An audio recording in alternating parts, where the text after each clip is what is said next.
My Lord Emmanuel, मैंने भारत का कोना कोना देख लिया। ना ही मुझे कहीं कोई चोर मिला और ना ही कोई भिखारी।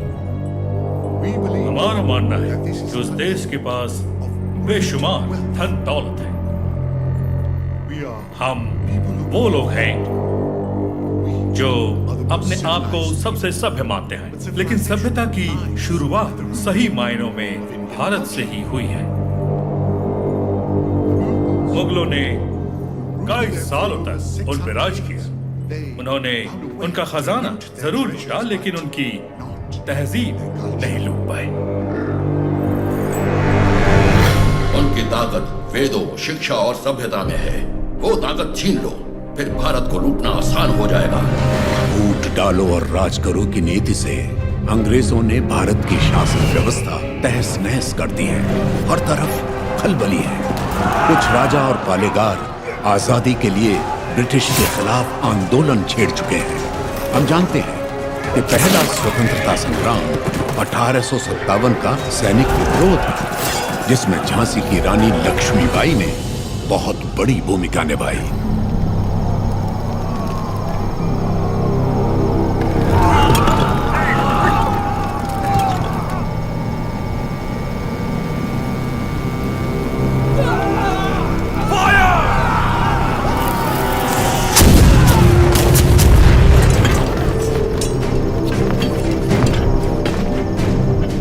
महारानी झांसी के नेतृत्व में स्वतंत्रता की ये लड़ाई शुरू हुए 3 महीने हो गए। 20,000 योद्धा हमारे साथ मैदान में उतरे और अब सिर्फ हम 100 योद्धा ही बचे हैं।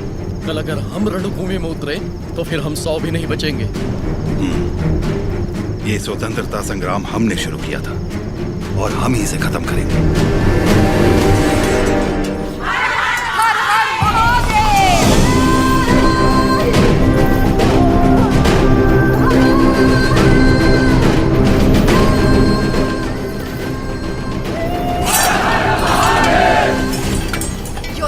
कट भी जाए तब भी हाथ से तलवार नहीं छूटनी चाहिए। युद्ध में प्राण देने वाला शिव के समान है सेनापति। इस लड़ाई को रोकने का हक आपको किसने दिया? इस महासंग्राम को ना तो मैंने शुरू किया और ना ही आप लोगों ने। आप लोग लड़ने से डर रहे हैं क्योंकि सिर्फ 100 बचे हैं। इस युद्ध का पहला बिगुल 10 साल पहले फूंकने वाला था एक अकेला वीर।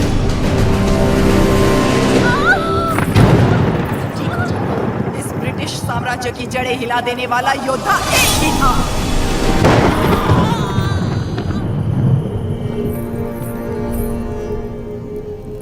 बेटा हुआ है, लेकिन मरा हुआ। उसका जन्म ही एक महायुद्ध था और उस युद्ध में वो मृत्यु को मार के विजयी हुआ।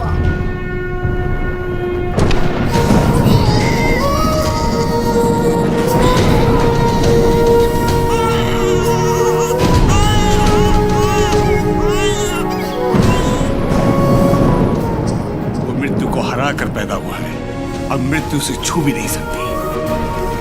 वो एक योगी था, एक महायोद्धा था, स्वातंत्र की पहली अलख जगाने वाला रेनाडू का सूर्या।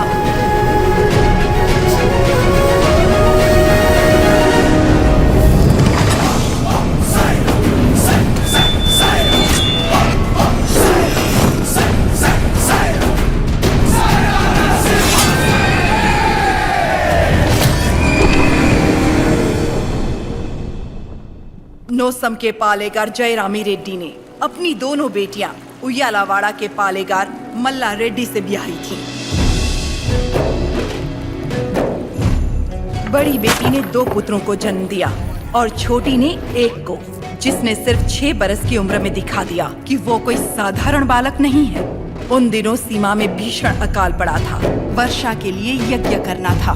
यज्ञ में मज्जारी के किसी वंशज को जगन्नाथ पर्वत पे दीप प्रज्वलित करना था।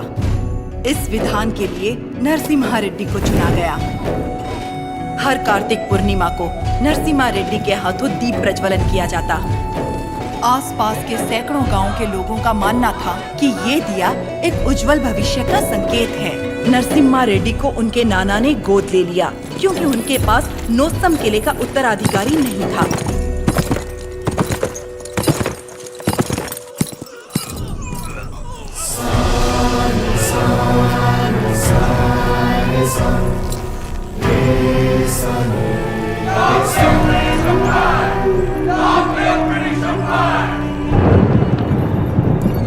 नाना, बोलो। आप जानते हो वो लोग क्यों मारे गए? ये ब्रिटिश राज है बेटा। जो उनसे सवाल पूछता है, उनके खिलाफ जाता है, उसे मार दिया जाता है। आप तो पालेगार है ना, आप कुछ नहीं कर सकते? हम नाम के पालेगार हैं। ये अंग्रेज हमारे देश में घुस आए, हमारे अधिकार छीन लिए और हमारी जनता को लूटने लगे अपनी बंदूकों से डराकर। हमारी सत्ता हथियाने के लिए वो हमारे आगे पैसे फेंकने लगे, मुट्ठी भर, जिसकी हमें आदत पड़ गई। और तब से हम जिंदा लाश बन गए हैं। लाशों की तरह जीने से तो अच्छा है हम विद्रोही की तरह मर जाए नाना।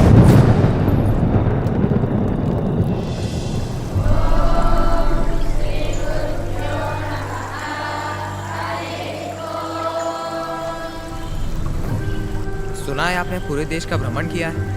हाँ। क्या सारे देश में गोरे लोग हमारे लोगों को इसी तरह मार रहे हैं? हाँ, मार रहे हैं। तो हमें भी उन्हें मार देना चाहिए ना? नरसिम्हा, अवश्य। तो मुझे आशीर्वाद दीजिए, बेटा। मैं मारूंगा उनको। तुम अकेले कितने अंग्रेजों को मारोगे? 10 को तो खत्म कर ही सकता हूँ। हजारों की सेना है उनकी, वो मार देंगे तुम्हें। तो मर जाऊंगा। मारना मरना महत्व नहीं, महत्व है जीत। जीत के लिए तुम्हें युद्ध करना होगा। युद्ध करने के लिए तुम्हारे लोगों का साथ आवश्यक है। उनका साथ तभी मिलेगा जब तुम वही अग्नि उनके अंदर जला पाओगे जो तुम्हारे हृदय के अंदर। स्वयं युद्ध बनना होगा।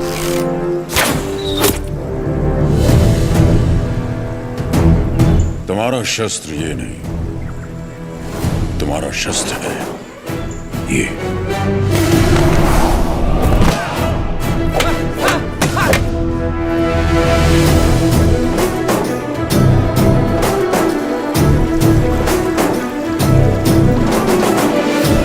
तुम्हें पहले स्वयं पर विजय प्राप्त करनी होगी।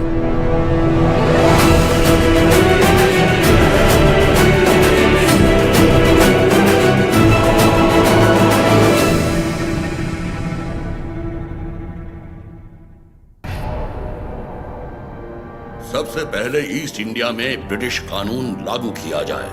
छोटे इलाकों से शुरू करके धीरे धीरे समय के साथ पूरे इंडिया में इसे फैला दिया जाए। मौजूदा टैक्स 300% बढ़ा दिया जाए। और इस तरह ब्रिटिश साम्राज्य ने भारत पर कब्जा कर लिया। वो बड़े अफसर जिनका अकेला मकसद भारत को लूटना था, उन्हें ऊंची कुर्सियों पर बिठाकर हमारे देश भेज दिया गया।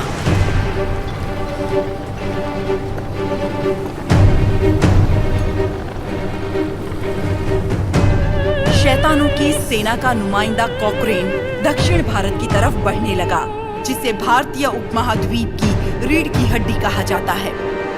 लेकिन उसे वीर भूमि रेनाडू के बारे में क्या पता था? वो कहाँ जानता था कि रेनाडू का सूर्य अंधकार की छाती चीरकर उदय हो चुका है। रेनाडू की धरती 61 छोटे छोटे राज्यों में बटी हुई है। इन राज्यों के सामंत पालेगार कहलाते हैं। ब्रिटिश इन पालेगारों से उनकी सत्ता और एकता दोनों छीन चुके हैं। लेकिन अवुकु राज्य के पालेगार अवुकु राजू, मायदुकुरु के पालेगार वीरा रेड्डी और कर्नूल के पापा खान उन 61 पालेगारों में से हैं जो आज भी स्वतंत्र शासन कर रहे हैं। नरसिम्हा रेड्डी ने इन सबको एकजुट करने के लिए एक महोत्सव का आयोजन किया।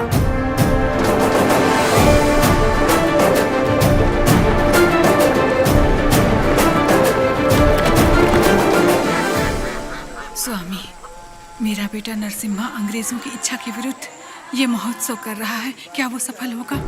नरसिम्हा रेड्डी कोई आम आदमी नहीं है।